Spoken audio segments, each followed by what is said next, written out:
Maboy Manila, this is Pope from ManilaShaker.com. What we have here is one of Samsung's latest entry-level smartphone, the Galaxy M12. It is powered by a power-efficient chipset Exynos 850, which is backed with a 6000 mAh battery. Galaxy M12 is one of Samsung's addition to their M series, which consists of budget smartphones. And since a lot of you guys are looking for smartphones that can game, especially on the budget category, will the Galaxy M12 have the potential to game? Let's find out.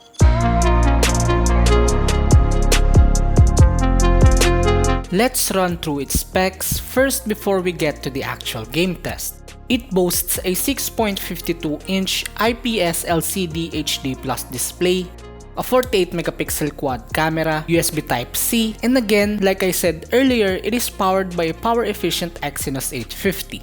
It contains a Mali G52 MP1 GPU that is based on Bifrost architecture and provides a stable, visually compelling gaming experience with reduced lags. The configuration of our review unit is 4GB of RAM and 64GB of storage. The battery is huge as well, a 6000 mAh battery which is paired with a 15 watts fast charging. Considering the power-efficient chipset and the 720p display, will the battery last longer? Let's find that out as well. We will start with a fully charged device to also test the performance of the 6000 mAh battery. All of you might already know this, but I love how Samsung optimizes its games via Game Booster. It gives you data to track your games and keep you posted for some updates. So let's begin our gaming test. Our first game is Call of Duty Mobile. By default, settings are set to low graphics quality and medium frame rates. We tried bumping it up to medium graphics plus high frame rates, and our gameplay is quite a bummer. There are some frame drops whenever we aim down our sights, and there are occasional stuttering. So I would recommend low graphics quality and high frame rates. With that setting set, we encountered no frame drops and stuttering. Gameplay was smooth even when you're aiming down your sight.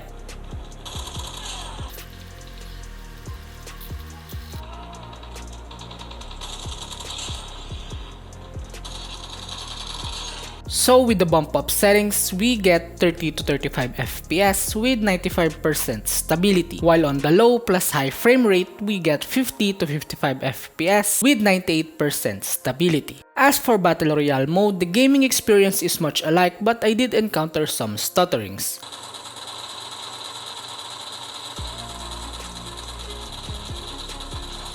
Though we did get the same FPS but with lower stability. As for Pubg Mobile, by default, settings are set to HD graphics and high frame rates. Ultra frame rates can be accessed through smooth and balanced quality, so let's set it up at ultra frame rates. We get stable gameplay, we get 37 to 40 FPS with 98% stability.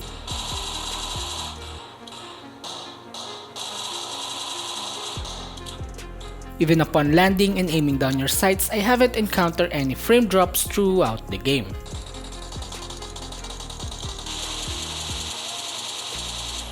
Our next game is League of Legends Wild Rift. By default, our settings are set to quality as always, just like other entry-level smartphones. So let's bump it up on custom and set everything to max available options. Our gameplay was smooth, no stuttering and frame drops even at clashes. So with the recommended settings, we get 30 FPS with 100% stability, and on the bump up one, we get 49 to 55 FPS with 98% stability.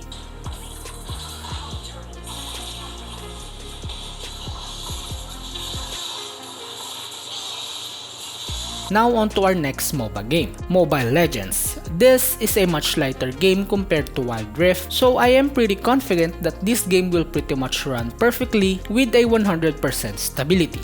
But let's show some actual gameplay.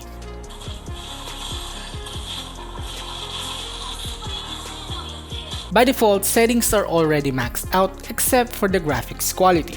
The gameplay was smooth, no frame drops or stuttering during clashes. It is much smoother compared to Wild Rift. So with the default settings plus ultra graphics, we get 58 to 60 FPS with 99% stability.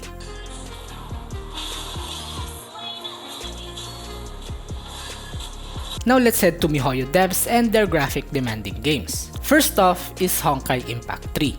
By default, settings are set to number 3, so let's max everything out and test its performance.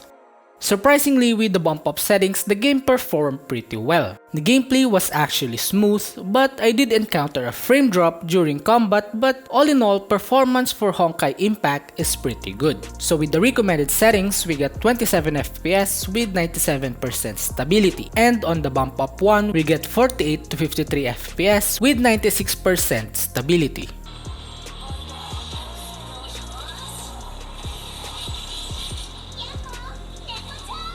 As for Genshin Impact, honestly, I won't recommend playing Genshin on this device as it has more frame drops than stability. Even if you are out of combat, frame drops are still visible. What more if you are on a dungeon or raids? So that is all our games. For our battery update, after 3 hours of gaming, our battery dropped from 100% to 75%. As for charging, the 6000 mAh battery took about 3 hours and 5 minutes from 0 to 100%.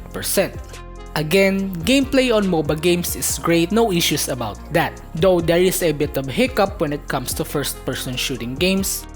For the graphic demanding games, Hongkai Impact runs pretty well while Genshin really did struggle this time. So for competitive and casual gaming, this is a viable option. While on the other hand, if you are aiming to play graphically demanding games, you might as well look at another category. So for the price of 7,490 pesos, the Samsung Galaxy M12 give us a great gaming experience when it comes to MOBA games and first-person shooting games. It can still keep up if we decided to be a more competitive player rather than being a casual one. Yes, Samsung Galaxy M12 can deliver and I can actually recommend it, but still, the choice is yours. So that is our gaming review of the Galaxy M12. Let us know in the comment section below your thoughts about this device. Thank you guys for watching, be sure to subscribe and ring the bell so you will be updated with our future contents. Also, don't forget to visit manilashakr.com for more tech news, reviews, and comparison of the latest device. Once again, this is Pope and Mabuhay Manila!